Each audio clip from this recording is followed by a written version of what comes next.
Muito bem, voltamos a falar direto da página do Jornal Visão Espírita no YouTube e no Facebook para mais uma gota de Espiritismo, mais uma gota do Evangelho no Lar. Vamos fazer o estudo completo. Eu sou Fábio Pereira, você é muito bem-vindo ao nosso canal, que não tem fins lucrativos, então não tem propaganda, não custa absolutamente nada para você. É para você fazer o Evangelho conosco. Nós vamos fazer a oração inicial, depois vamos para uma leitura edificante. O livro que nós estamos utilizando é Segue-me, de Emmanuel por Chico Xavier. Hoje caiu Fundo de Serviço, tem uma passagem do Evangelho, e depois Emmanuel discorre sobre o assunto. A gente vai ler e vai explicar depois. Os Pobres de Espírito, capítulo 7 do Evangelho segundo o Espiritismo. Aquele que se eleva será rebaixado. Coisas absurdas do dia a dia, se a gente simplesmente ignorar o fato de que existe a reencarnação, de que a gente está aqui por um propósito nessa encarnação e que precisamos evoluir. Se tirarmos isso e entendermos apenas uma ideia salvacionista religiosa, isso aqui tudo é bobagem que a gente vai falar, nem perca seu tempo. Agora, se você é espírita, seja muito bem-vindo e vamos criar condições para a visita de Jesus à nossa casa. É isso. E aí no final a gente faz a oração para a fluidificação da água. Tá bom? Então vamos lá. Elevemos o nosso pensamento até Jesus, que é pensar no rosto dele como a gente conhece, como a gente acha que ele é. Senhor Jesus, querido mestre e amigo, Deus Pai Todo-Poderoso, benfeitores espirituais, amigos mentores que nos acompanham, seu Calixto, Dona Zélia, seu João Leão Pita, seu Joaquim, seu Romeu, seu Alexandre, doutor Agripino, nosso querido amigo seu Caibar, sua equipe de Alvorada Nova, seu Bezerra de Menezes, seu Allan Kardec, seu Agostinho, seu Otávio, meu guia espiritual, e cumprimentando o seu Otávio, cumprimento a todos os guias espirituais, todos os anjos guardiães presentes, muito obrigado pela presença. Senhor, gostaríamos de começar agradecendo por tudo de bom que nos aconteceu na última semana, agradecer também por tudo de ruim que não aconteceu na última semana, também muito obrigado por isso, e claro, gostaríamos de agradecer por tudo de ruim que aconteceu na última semana, porque afinal de contas, se aconteceu algo que julgamos ruim, fatalmente já foi, já passou, já quitei, não devo mais. É um alívio, já passou, então por isso também muito obrigado de coração. No quesito pedido, gostaríamos de pedir que o Senhor não olhe as nossas imperfeições, mas a fé que anima o nosso coração, nosso desejo de servir e de ser útil, e que nesse momento da sua visita à nossa casa, que seja para nós um momento de bastante alegria da sua presença, e que o Senhor não olhe as nossas imperfeições, né? Acrescentando um pouquinho mais de misericórdia para conosco, que estamos fazendo o melhor possível. Tomara, né? Até que tenhamos condições de fazer melhor ainda. Sabedores então, Mestre, de sua presença em meio a nós, pois somos mais de 2 reunidos em teu nome, com a sua autorização e permissão, damos por iniciado o nosso Evangelho no Lar. Vamos lá. Fundo de serviço. A passagem escolhida por Emmanuel é de Lucas, capítulo 12, versículo 15. É um versículo exatamente antes daquela história do rico que tinha grande plantação e teve uma colheita recorde. Estou falando com as minhas palavras, tá? E aí ele falou assim, eu vou construir celeiros maiores ainda, vou guardar tudo aqui. E aí quando ele guarda tudo, ele olha, minha alma descansa, porque agora nós estamos bonitos no pedaço aqui, nós estamos bem na fita, nós estamos muito bons, cheio de grãos e com muito dinheiro e tal. E naquela mesma noite, segundo Jesus conta na história, Deus resolveu levá-lo dessa vida, de modo que não aproveitou absolutamente nada, aquela riqueza toda. Então Jesus estava no capítulo 12, versículo 15, que é o que eu vou ler agora, exortando para não sermos avarentos. E aí, na sequência, no versículo 16 em diante, ele conta essa história do rico insensato, só para a gente, né, localizar.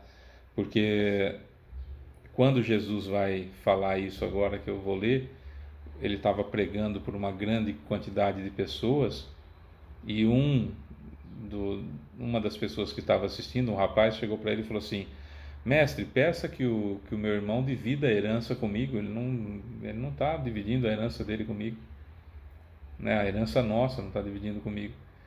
E aí Jesus fala, mas quem foi que me nomeou como guardião da herança dos outros, né? E aí ele diz isso aqui: tende cuidado e guardai-vos de toda e qualquer avareza, porque a vida de um homem não consiste na abundância dos bens que ele possui. Jesus fala para os dois e fala para nós: tende cuidado e guardai-vos de toda e qualquer avareza, porque a vida de um homem não consiste na abundância dos bens que ele possui. Aí Emmanuel diz o seguinte, na sequência aqui: frequentemente, quando nos referimos à prosperidade, recordamos de imediato posses e haveres de expressão material e reconstituímos na lembrança a imagem dos nossos amigos que carregam compromissos com a fortuna terrestre, como se eles fossem os únicos responsáveis pelo equilíbrio do mundo. Entretanto, assim agindo, encarregamos inconscientemente para a fuga de nossos próprios deveres, escorregamos inconscientemente para a fuga de nossos próprios deveres sem que isso nos isente das obrigações assumidas. Simbolicamente, todos retemos capitais a movimentar de vez que em cada instância regeneradora ou evolutiva em que nos encontremos, somos acompanhados por valiosos créditos de tempo, através dos quais a divina providência nos considera iguais pela necessidade e, simultaneamente, nos diferencia uns dos outros pela aplicação individual que fazemos deles. Nos dias atuais, fica mais fácil ainda nós vermos aquilo que as pessoas ostentam, principalmente pelas redes sociais. Claro que é uma grande mentira aquilo, porque a felicidade é uma situação de conquista e não necessariamente é uma sucessão de momentos felizes ou daquilo que eu julgo ser bom para mim. A felicidade é um estado de espírito mais do que qualquer outra coisa. É algo a ser atingido, a ser conquistado, e não vai ser atingido, não vai ser conquistado efetivamente por bens materiais ou por aquilo que se possa tocar, e sim por aquilo que se possa ser, né? Tanto que os momentos de felicidade são normalmente quando nós somos alguma coisa e não quando possuímos alguma coisa. É muito diferente essa situação. E o Emmanuel fala aqui justamente sobre essa situação de nós termos a necessidade de ver em alguém que ele é feliz porque tem, que o fulano é mais feliz do que eu porque ele possui. É uma impressão muito clara, principalmente quando a gente vê jogadores de futebol, quando a gente vê e a gente idealiza ter a vida deles, quando a gente vê influenciadores sem um mínimo conteúdo, pessoas absurdamente vazias e com os cofres cheios, e outras pessoas absolutamente plenas, repletas de conteúdo e que não têm onde caírem mortos. Então isso acaba criando uma grande dificuldade de nós entendermos a vida e a justiça divina. Muitas vezes a justiça divina para nós, no nosso senso de justiça ainda bastante complicado, bastante pequeno, bastante tacanho, a gente ainda tem essa ideia de que Deus está sendo injusto comigo porque não me dá os bens materiais que são prova para aqueles que o possuem, que nós não podemos esquecer disso. Tudo aquilo que a gente chama de talento é prova pelo qual o sujeito está passando. Você vai ver pessoas sem habilidade nenhuma dos chamados talentos artísticos e que é um grande sucesso de mídia, um grande sucesso de seguidores, um grande sucesso nas redes sociais, um grande sucesso na internet, e que está com as burras cheias de dinheiro, sem nenhum conteúdo, sem absolutamente nada que acrescente absolutamente nada a ninguém. E a gente não entende como que a justiça de Deus beneficiaria essa pessoa e outros tantos que nós conhecemos que são plenos, repletos de sabedoria, repletos de conteúdo extremamente interessante que deve ser compartilhado, e essas pessoas não têm a mesma notoriedade, não têm as mesmas coisas que, aspas, a mesma sorte que tem essas outras pessoas que eu citei anteriormente. A justiça divina é muito mais ampla do que isso, é muito mais completa do que isso, do que aquilo que a gente imagina ser justiça divina. Estamos falando de plantação e colheita. Plantação no passado que se colhe agora, plantação no presente que se colherá no futuro. E é aqui que devemos analisar a justiça divina e fica um pouco mais fácil de nós entendermos. Somos todos desse modo, continua Emmanuel, convocados não apenas a empregar dinheiro, mas também saúde, condição, profissão, habilidade, entendimento, cultura, relações e possibilidades outras de que sejamos detentores em favor dos outros, porquanto pelas nossas próprias ações somos valorizados ou depreciados, enriquecidos ou podados em nossos recursos pela contabilidade da eterna justiça. Toda vez que eu entendo, nós conversávamos, Elaine e eu, hoje, sobre uma entrevista que nós vimos num desses podcasts da vida, em que duas pessoas muito ricas, né, extremamente vazias de conteúdo, expressavam as suas formas de ver. Ambos passaram por uma experiência de câncer e foram curados, e a situação de uma dessas pessoas foi: nossa, como eu vi que da vida não se leva nada, então eu não estou guardando dinheiro, eu compro tudo que eu tenho vontade, eu faço isso para minha família, eu faço isso para mim, eu compro mesmo o que eu preciso, eu faço. Não entendeu, né? Não entendeu. E aí a gente vem, e isso é o que é bonito na rede social, e tem aquele monte de visualização que um monte de gente acha que aquilo é o certo, que é exatamente dessa forma. E aí nós encontramos esse parágrafo: somos todos desse modo convocados não apenas a empregar dinheiro, mas também saúde, condição, profissão, habilidade, entendimento, cultura, relações e possibilidades outras de que sejamos detentores em favor dos outros, porquanto pelas nossas próprias ações somos valorizados ou depreciados, enriquecidos ou podados em nossos recursos pela contabilidade da eterna justiça. A gente não pensa nisso. A gente acha que Deus me favoreceu com alguma coisa, com fortuna, ou com um dom, ou com... Dom seria presente, talento não é presente, é prova, como eu dizia. Com um dom, e que Deus me deu, e eu trabalho desde muito cedo, eu trabalho desde de tenra infância, eu trabalho tantas horas por dia, como se isso fosse prerrogativa apenas daquela pessoa que está falando sobre isso, mas o outro, para a contabilidade da eterna justiça estar equilibrada na minha vida, o outro não faz parte. E o mundo de hoje faz exatamente esse convite para você, para mim, para cada um de nós, para que nós vivamos egoisticamente, egocentricamente. Egocêntrico é aquele que acha que ele é o centro do universo e que tudo gira em torno dele, né?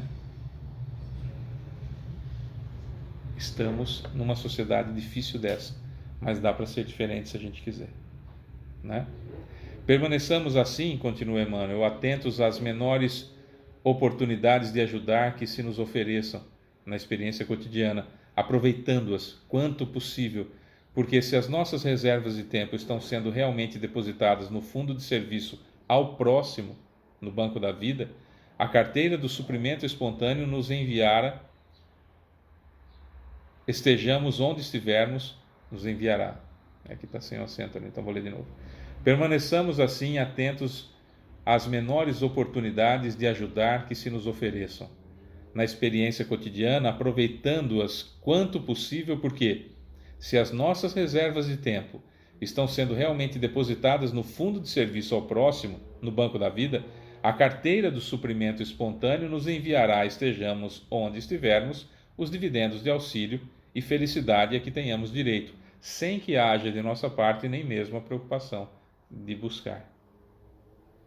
É muito interessante isso, porque se eu aproveitar cada uma das oportunidades, por menor que seja, de auxiliar o próximo, fatalmente, na minha conta de felicidade, será acrescentada essa boa obra.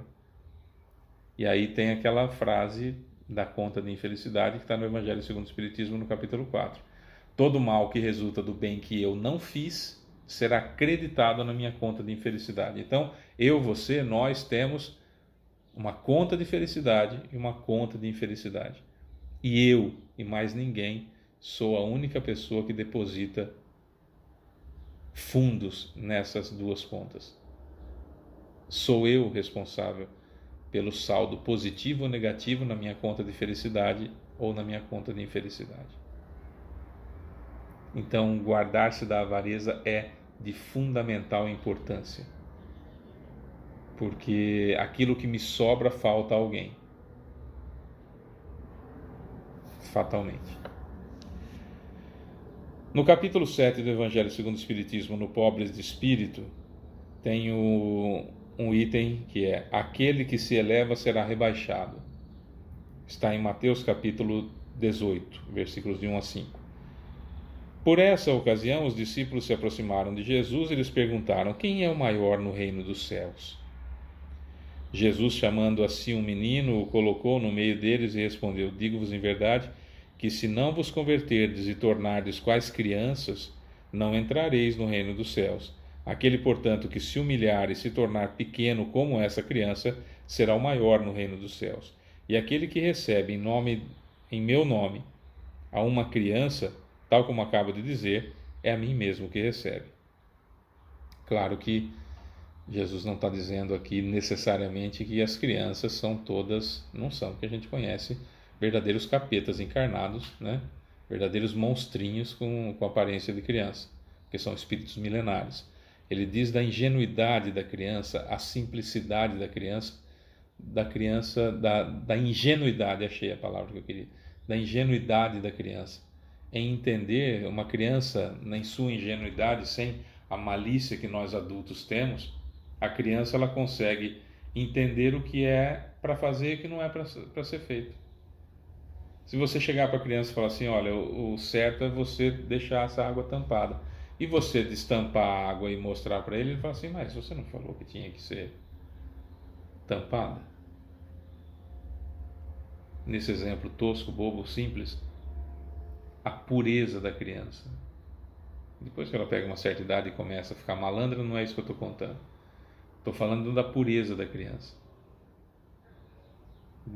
A criança às vezes não fala alguma coisa para não te ofender. Ela já percebeu isso. Ninguém precisou falar nada. É a pureza da criança. Não são aqueles rompantes que a criança tem do espírito milenar jogando as tendências boas ou ruins. Estou falando da pureza da infância da criança, mesmo naquele momento em que o perispírito está minimizado, está na forma da criança, vai crescendo junto com a criança e traz só as tendências boas e ruins, e aquilo tudo a criança vive a infância. É nesse ponto aí que Jesus se apega, né? Nessa pureza, nessa ingenuidade. E isso é muito bom, né? Como na história das pessoas que foram fazer uma oração junto com um grupo de pessoas do Nordeste do Brasil, onde não chovia há muito tempo, foi fazer uma oração em praça pública com um grande padre da época. Iam fazer uma oração para Santa Clara, para chover, etc. e tal. E se formou uma certa multidão nessa praça para orar, rezar junto com essa pessoa tão especial, conhecedora, enfim. O curioso é que apenas uma criança levou guarda-chuva. É essa pureza que Jesus ressalta nessa passagem. Essa outra passagem também é muito interessante, porque está em Mateus capítulo 20, versículos 20 a 28, porque aí diz respeito a dois apóstolos de Jesus, né? Então a mãe dos filhos de Zebedeu, porque identificava assim na época, né? Se aproximou de Jesus com seus dois filhos e adorou, dando a entender que lhe queria pedir alguma coisa. Disse-lhe ele: que queres? Manda, disse ela, que esses meus dois filhos, Tiago e João, tenham assento no teu reino, um à tua direita e outro à tua esquerda. Mas Jesus lhe respondeu: não sabes o que pedes. Podeis vós ambos beber o cálice que eu vou beber? Eles responderam: podemos. Jesus lhes replicou: é certo que bebereis o cálice que eu vou beber. Vocês vão passar por tudo que eu tenho condição de passar por tudo que eu vou passar? Sim, temos. É claro, é certo que bebereis o cálice que eu vou beber, mas pelo que respeita a vos sentares à minha direita ou à minha esquerda, não me cabe a mim vou-lo conceder. Isso será para aqueles a quem meu Pai o tem preparado. Ouvindo isso, os 10 outros apóstolos se encheram de indignação contra os dois irmãos. Entenda-se que ciúme, ficaram mordidinhos, chateadinhos, sabe, essas coisas assim.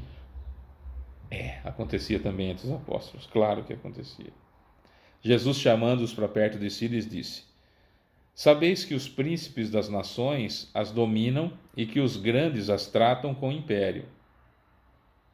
Assim não deve ser entre vós, ao contrário, aquele que quiser tornar-se o maior, seja vosso servo. E aquele que quiser ser o primeiro entre vós, seja vosso escravo.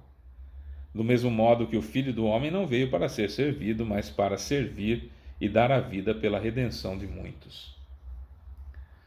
É muito bacana essa passagem, porque a gente fica preso no conflito que foi gerado pela mãe dos apóstolos, Tiago e João. Porque ela queria, falou assim, não, já que todo mundo falava que Jesus amava muito João, né? Falou, bom, já que você gosta mais do João, que é meu filho, eu tenho outro aqui, que tal você colocar uma à direita e uma à esquerda? E estou de boa, meus filhos estão salvos, estão com o Messias, né? Aí ele falou assim, vocês vão evoluir o tanto quanto eu, vocês vão passar por tudo que eu já passei.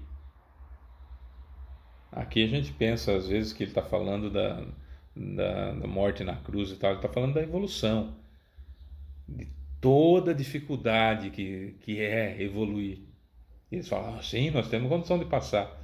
Ele, olha, é certo que vocês vão passar por tudo isso aqui, vocês vão evoluir e chegar à perfeição como eu, sem problema nenhum, isso vai acontecer.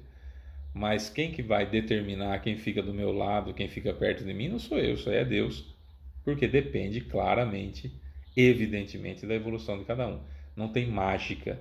Você, eu, nós não vamos dormir hoje e vamos acordar amanhã Chico Xavier, com a mesma evolução que Chico Xavier. Não vamos chegar no final desse ano de 2024, em dezembro, dia 31 de dezembro de 2024, e na virada do ano estarmos perfeitos como Jesus. Não vai acontecer. Não existe mágica. É uma luta diária. E às vezes, mesmo tendo conhecimento, como nós temos conhecimento espírita, a gente faz bobagens homéricas.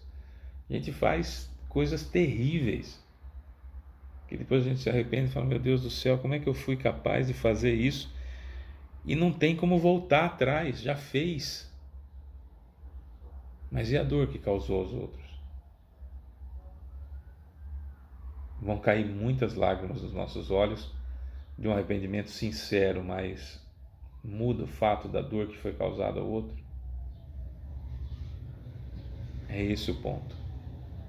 O cálice que Jesus fala aqui é da dor que nós vamos ter que enfrentar em nos conhecendo, em sabendo como nós somos, em lutando contra as nossas más inclinações o dia todo, a noite toda, e doendo, chorando, rios de lágrimas toda vez, ou na maioria das vezes que se perde para si mesmo, se perde para o homem velho, como dizia Paulo de Tarso, que são aquelas tendências horrorosas que nós carregamos ainda. Agora, o que chama muito atenção aqui, que a gente, como está no finzinho da passagem, às vezes a gente não leva muito em consideração, é essa frase extraordinária. Do mesmo modo que o Filho do Homem não veio para ser servido, mas para servir. Em nenhum momento ele deixou de servir, sendo o ser mais perfeito que já habitou a terra. Em nenhum momento. Usava evidentemente o que precisava, as condições que precisava de dinheiro para alimentar os apóstolos, para o ministério dele, então aceitava doações, deixou isso a cargo de Judas, que se ofereceu, e Mateus não quis essa responsabilidade, já que ele era um cobrador de impostos, então Judas aceitou a responsabilidade de cuidar do dinheiro. Vinha também por parte de Zebedeu uma ajuda considerável para o ministério de Jesus por conta do azeite que ele produzia, né? Então, enfim, Jesus sabia da necessidade de dinheiro para que as coisas acontecessem. O corpo precisa de alimento, não tem o que fazer, não é? Então há necessidade disso, mas nunca foi avarento, nunca quis amealhar para si. E ele não foi nunca avarento naquela situação, inclusive de, nossa, eu sou fera, hein? Eu sou o melhor do mundo, porque ele é o melhor do mundo, mas nunca se portou contra, nunca se portou como o melhor do mundo. E essa frase, do mesmo modo que o Filho do Homem não veio para ser servido, mas para servir. Que tenhamos nós o mesmo empenho, talvez não num grau tão alto quanto Jesus tem, mas que tenhamos esse fundo do serviço bem determinado, fundo como se fosse a conta nossa de felicidade, sempre sendo abastecida por esse serviço nosso, por estarmos à disposição daqueles que precisam, não como uma frase vaga de rede social. Olha, aviso a todos que estão pensando em suicídio, os meus canais nas redes sociais estão abertos para quem precisar. Não vão procurar. Não vão procurar. Eu acredito que ainda exista no Brasil com muita força o CVV, Centro de Valorização da Vida, que recebe ligações de pessoas que precisam, às vezes, desabafar, que precisam, que estão pensando, estão com ideação suicida, e tem lá os voluntários que acabam atendendo essas ligações. Tem umas burocracias, tem umas coisinhas que precisariam ser ajustadas, na minha opinião, mas é um bom trabalho. Isso funciona. Atendimento fraterno no centro funciona. Criar condições para que psicólogos possam atender pessoas, não estou falando no centro, mas atender pessoas. Então, quanto custa uma consulta de um psicólogo? Evidentemente que não é isso, mas custa R$10. Então vamos juntar, vamos ou fazer algum evento no centro, ou vamos criar alguma situação, vamos juntar entre a comunidade, entre os frequentadores do centro, e vamos pegar aí R$100, brincando que custa R$10 cada consulta, e vamos comprar com um psicólogo decente 10 consultas para ceder a uma pessoa que verdadeiramente precise, que passou pelo atendimento fraterno, que está precisando e que realmente está numa situação complicada. Isso dá para fazer. Pegar pela mão aquele ente querido, aquela pessoa que está com problemas e que precisa procurar um psiquiatra, precisa procurar um psicólogo, e criar condições para que a pessoa vá.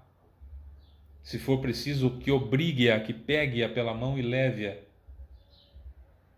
Se não quiser fazer isso, crie condições, dê sustentabilidade, dê uma situação tranquila para que a pessoa decida por ir. E você pode estar salvando a vida dela. Mas isso dá trabalho, eu preciso me envolver, eu preciso me colocar à disposição. E é isso que Jesus vem falar para a gente nessas duas lições.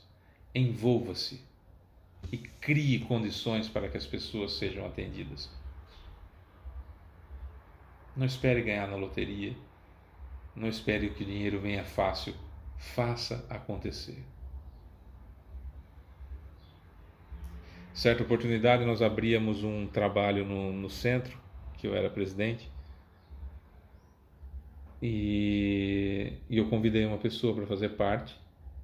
Estou falando mal de alguém? Eu disse que centro que era e disse que pessoa que é? Não. Estamos contando um caso para ilustrar, contextualizando para entendermos. E essa pessoa me disse assim: olha, Fábio, eu gostaria muito de trabalhar numa atividade do centro, fazer parte de um dos trabalhos do centro, mas eu não posso.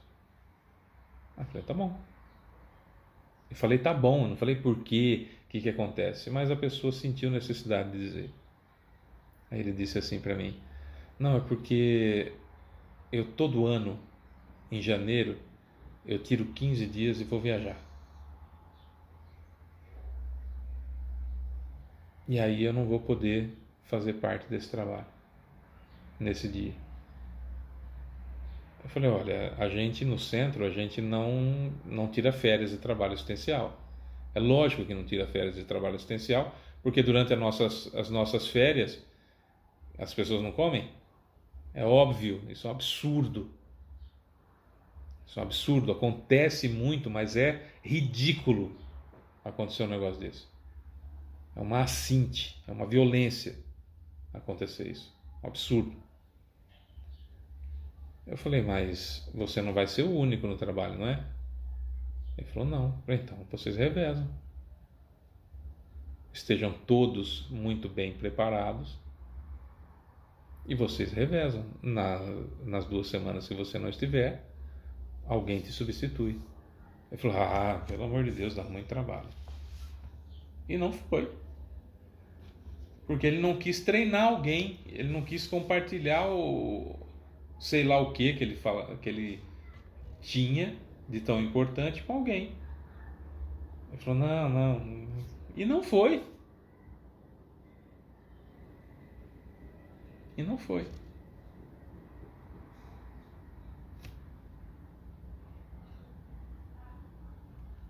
Uma outra pessoa queria fazer cura no centro. Ah, eu quero. Você é médium de cura? Não, mas eu quero fazer cura no centro. Tá, como é que você vai fazer cura no centro sem ser médium de cura? Não, eu quero fazer intervenção no perispírito e com isso a pessoa vai ser curada. Não preciso ser médium de cura, mas no passo eu posso fazer isso. Beleza. Então precisamos estudar. Vamos estudar para a gente poder fazer isso. Vamos estudar. Só que o seu estilo de vida não dá. Não dá para você fazer uma interferência dessa no perispírito de alguém tendo uma vida ligada à promiscuidade como você tem. Com determinados vícios que você tem. Não são compatíveis. Não dá. Você precisa fazer uma reforma íntima aí, abrir mão desses problemas, e a pessoa saiu. E foi em outro centro que falou: não, pode vir fazer cura aqui sem problema nenhum. Não precisa mudar a sua vida.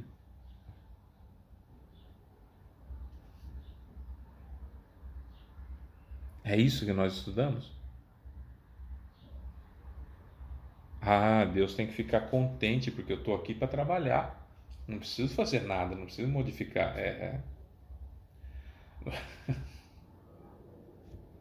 Né? Enfim, cada um é cada um, né? Precisamos entender. A evolução não dá saltos e não tem atalhos. Ou eu me melhoro, ou eu me melhoro, só que com dor.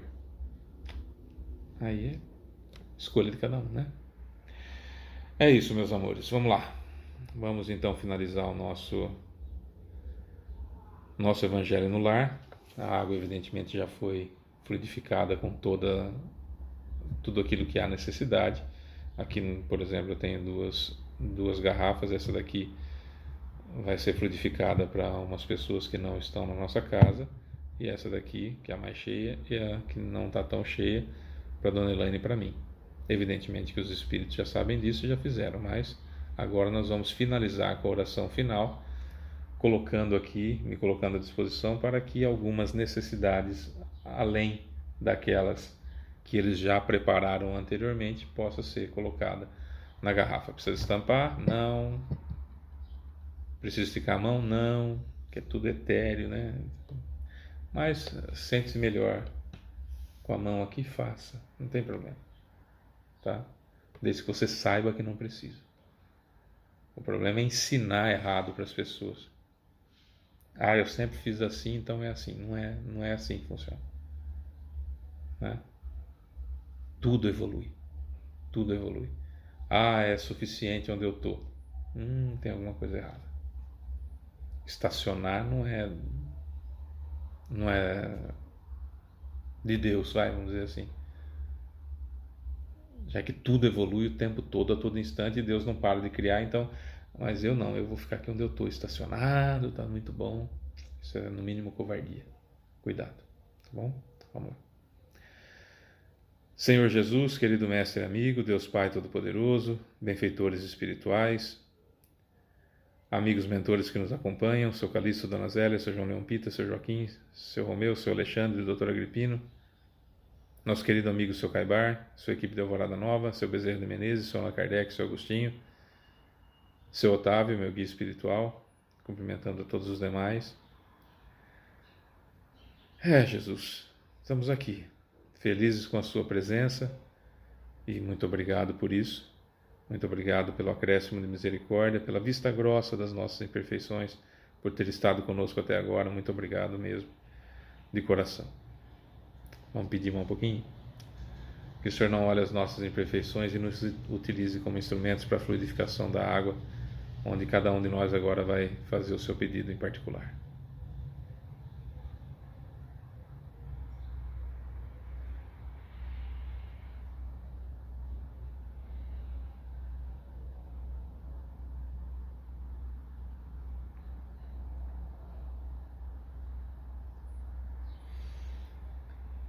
Muito obrigado, Senhor Jesus, porque sabemos que, mesmo antes de pedir, o Senhor já sabe daquilo que a gente precisa, só fica aguardando o nosso livre-arbítrio do pedido, da solicitação.